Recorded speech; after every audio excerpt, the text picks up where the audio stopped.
Hiya, I'm Chase.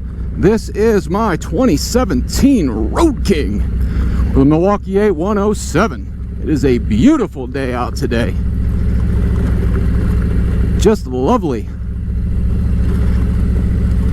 And I think we're going to talk about, well,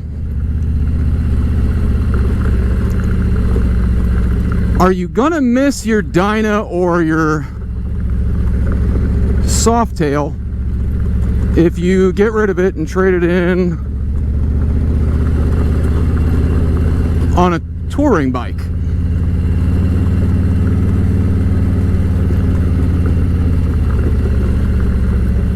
Well, that's a weird kind of question. They're two different kinds of bikes. I mean, they're both cruisers, but I don't know.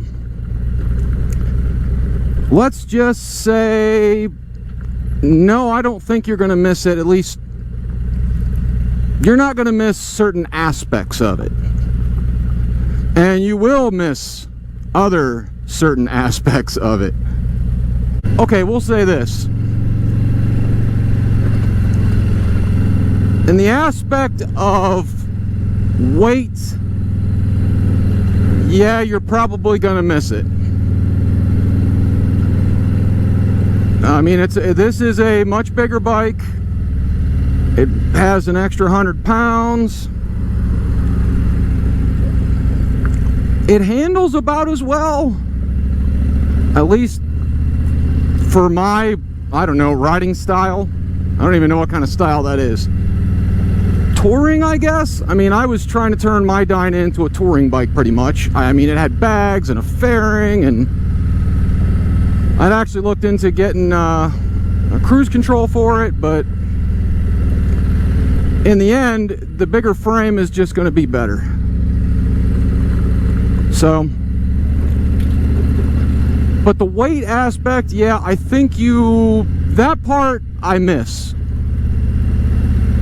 And honestly, I think that's the only part I miss, is the aspect, in all the aspects, yeah, that's it.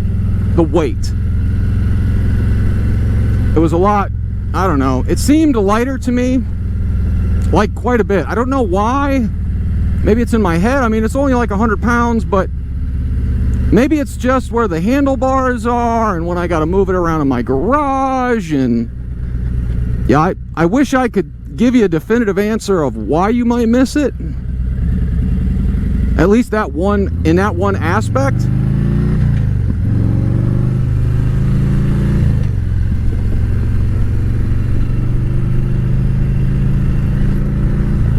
Oh man, I haven't been for a ride in like a week.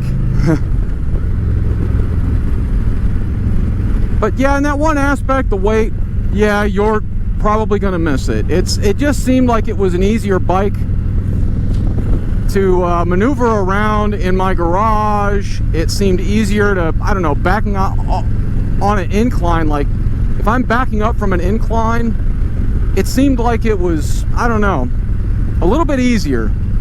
Now, it could be seat height, all kinds of things, but I can't give you a definitive answer of why. Now,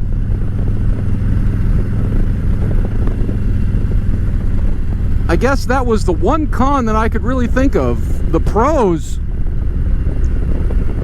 well, the touring frame is a much more capable frame. I think it's a stronger frame. It seems to soak up bumps better. All of them, I mean, well, maybe not the Road King Special, because I'm not sure if that comes with a windshield, but the Road King, the Street, and Road Glides, oh yeah, those are just going for any ride is going to be nicer on those. I mean, even in the city, it seemed, I don't mind this as much in the city. It soaks up potholes a lot better than my Dyna did. And I know you probably could put better suspension on a Dyna and make it, you know, a little more, I don't know, capable. But you can do the same thing to a touring bike and it will be even more capable than, you know, a Dyna. As far as comfort. Let's say if you're just a guy that rides your bike, if you're not doing stunts, I don't think you're going to feel like you made a mistake by going to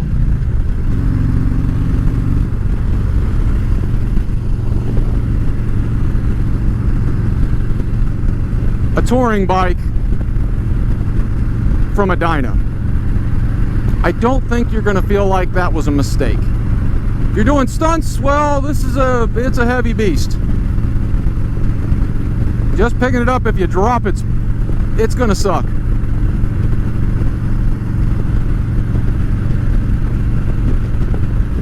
But other than, you know, if you're a stunt rider, I don't think you're really going to miss that. And there's other pros to it too. The lighting on my bike is so much better than the lighting on my Dyna, and mine was the Fat Bob with the dual lights up front, which was better than my Sportster with the single light. With this, the Road King and the Road Glide with the extra lights, this one has three. It has, you know, 2 accessory lights, and the Road Glide has the 2 headlights. You're gonna, I don't know, at night it's nicer to ride. Storage is also better. Yes, you can put one of those, you know, leather pros on your Dyna, but man, that just, they're called leather pros, but they're made out of something that looks like nylon. They just don't look very good to me. I mean, there is a company that makes clamshell bags for the Dyna. Those look a lot better, but I don't know if they hold as much as, say, you know, the full-on bags that come on one of the touring bikes. I don't think they do. So storage for taking longer trips, and it's not like the bags really get in the way. They don't stick out any further than the handlebars. So it's not like if you're going up a narrow section of anything, you're gonna scrape the bags before you whack a handlebar. And you whack that handlebar on a mirror or something going by, you're not gonna give too much of a crap about those saddlebags, because you're probably gonna be eating the side of somebody's car. The ride is so much smoother though. I mean, that was what surprised me. Also, if you're coming from a Dyna or a Softail with a twin cam, oh man, there's some nice old cars out today. I don't think that you're going to be disappointed with the performance of just a 107. I was just on a forum earlier from yesterday and today. I had made a comment, but the guy was talking about how he couldn't believe the difference between his twin cam and a Milwaukee-Eight. The difference in how the power comes on, the punch. It's a night and day kind of thing, and you know, unless you've ridden one, I would suggest you do if you're a twin cam guy, because I bought my bike specifically because it had a twin cam, and I couldn't imagine that the Milwaukee-Eight was going to be that much better. But then I took my cousin's his Lowrider S for a ride, and that changed my mind.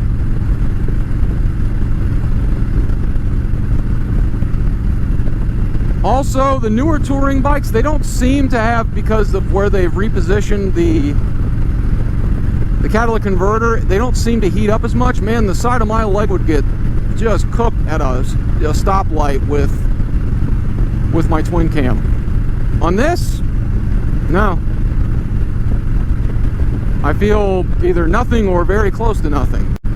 They mounted it so low, so it's pretty far away from where your foot is. Wind protection.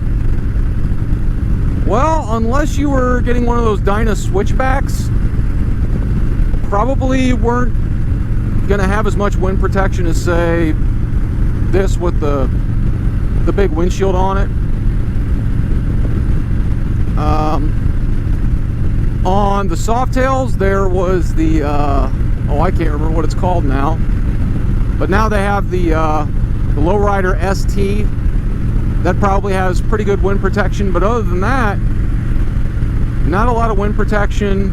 And once you've had wind protection, you really don't want to go back to getting beat up. But when it comes to wind protection, you're not going to beat the touring bikes. Yeah, you could probably fab something up that's going to be close to as good. Yes, you can get a batwing fairing on a Dyna, but I don't think it's not going to feel the same. I think that extra 100 pounds, I don't know, it seems like the bike seems more planted than my Dyna, even with, you know, even though it's 100 pounds. And this windshield isn't very aerodynamic when compared to my Memphis Shades Road Warrior fairing. So it just feels more, I don't know, stable is the word I'm looking for. But also the fit and finish on these, you don't realize how nice the fit and finish is going to be on one of these when you compare it. But if you stop and you look, the fit and finish on the touring bikes is, I mean, the fit and finish isn't bad on the Dynas and the Softails. They're nice looking bikes.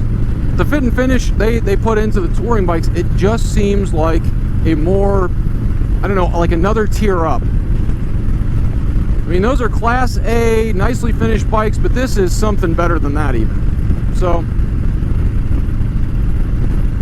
the paint, it just seems like, I don't know, like they used a harder clear coat. I mean, it's hard for me to find a squirrel mark in this paint, even after I've cleaned it a bunch of times. So, but if you have a Dyna and you're thinking about, or even a Softail and you're thinking about moving up, will you miss it? There's, like I said, there's maybe that one aspect that you'll miss, how much lighter it feels. And if you're somebody that does stunt riding, yeah, you might feel that too. But other than that, I don't think you're gonna feel like, oh God, this was such a horrible mistake. If you're just a guy that rides, it's not gonna feel like a mistake. And now since this is a 2017, the first year for the Milwaukee-Eights and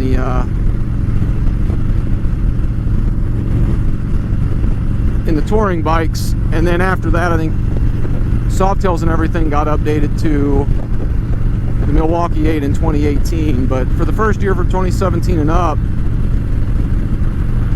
the Milwaukee-Eight really, it's a lot better. I don't know, there's more variety now, let's call it, in parts for them now that it's been out since 2017. I mean, it's 2022 now, so you're talking 5-6 years. That's long enough for everybody to, I don't know, get their game together.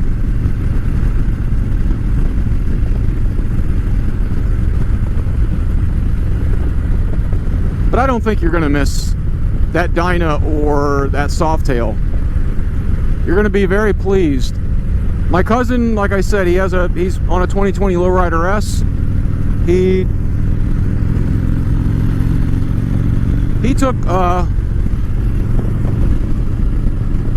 Alice here for a little test ride and came back and said, yeah, I'm going to get a touring bike. I mean, it was that simple. And, you know, I don't think he's going to miss that, because, you know, eventually you want to start doing more with the bike. I mean, club hopping, bar hopping, that's great and everything, but if you want to go for a longer ride, you're going to want the most comfortable, especially if you're going to take your significant other with you. So, but I guess that's all. Like, comment, subscribe, tell me I'm a moron, tell me, yeah, you know what, I went from a Softail or a Dyna, and I'm so glad that I did, or I went from a Softail or a Dyna, and man, I hate it. It sucks. It's terrible. Click that ding-ling if you want to be notified of any new videos I come out with. If you do any of that, it helps with the YouTube algorithm. And, well, I guess that's it. Bye, y'all.